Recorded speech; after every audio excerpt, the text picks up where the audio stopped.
Assalamualaikum warahmatullahi wabarakatuh. Salam sejahtera untuk kita semua. Selamat datang Bapak dan Ibu peserta pelatihan Matematika Gembira bagi guru SD tahun 2026. Perkenalkan, saya Lani Dwi Kurnia, BGTK Provinsi Riau, sebagai seorang widyaswara aldi pertama. Bapak dan Ibu, hari ini kita akan membahas mengenai modul bentuk di sekitar kita. Bapak dan Ibu peserta pelatihan Matematika Gembira yang saya banggakan. Ternyata geometri tidak harus kita ajarkan lewat gambar di buku. Ada banyak sekali konteks budaya lokal dan juga lingkungan sekitar yang dapat menjadi jembatan belajar bagi murid fase A. Pada video kali ini kita akan membahas bagaimana motif tenun dan juga permainan tradisional engklek dapat kita manfaatkan sebagai jembatan belajar bagi murid fase A dalam mengajarkan tentang konsep bangun datar secara nyata dan bermakna. Yuk kita simak bersama.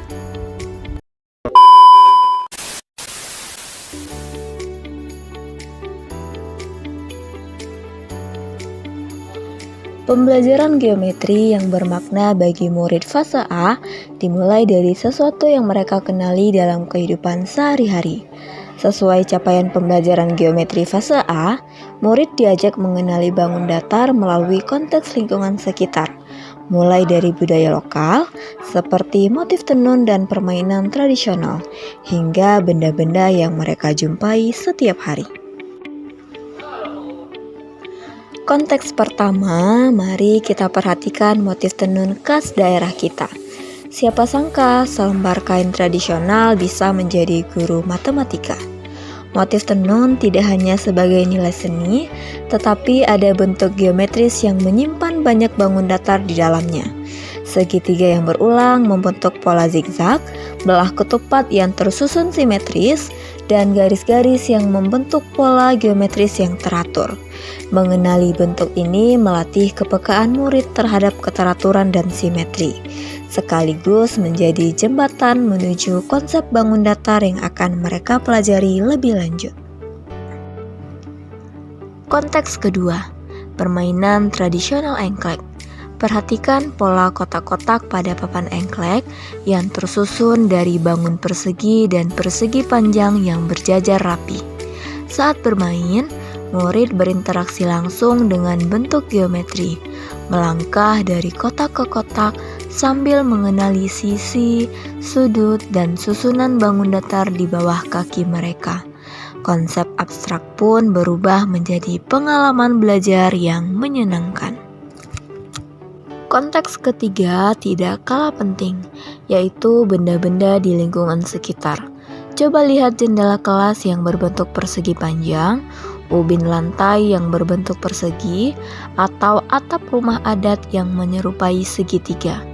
Benda-benda sederhana ini membuktikan bahwa bangun datar bukan konsep yang jauh, melainkan hal yang setiap hari dilihat dan disentuh oleh murid.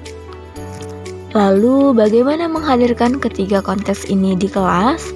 Mulailah dengan curah pendapat, mengajak murid menyebutkan benda atau motif di sekitar mereka yang mengandung bentuk geometri. Lanjutkan dengan diskusi kelompok untuk membandingkan bentuk pada tenun, engklek, dan benda di sekitar. Lalu perkuat pemahaman murid melalui tanya jawab terpadu bersama guru.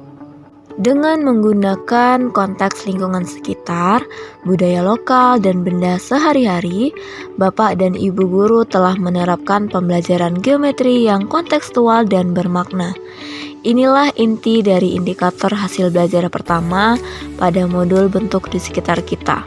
Sebuah langkah awal sebelum murid melangkah ke tahap berpikir geometri yang lebih analitis. Bapak dan Ibu peserta pelatihan Matematika Gembira yang saya banggakan, demikianlah pembahasan video kita kali ini tentang bentuk di sekitar kita. Ternyata ada banyak sekali lingkungan sekitar dan juga budaya lokal yang dapat menjadi jembatan belajar bagi Bapak Ibu dalam menerangkan pembelajaran fase A untuk materi geometri. Semoga dapat Bapak Ibu terapkan di kelas dan bermanfaat bagi Bapak Ibu semua.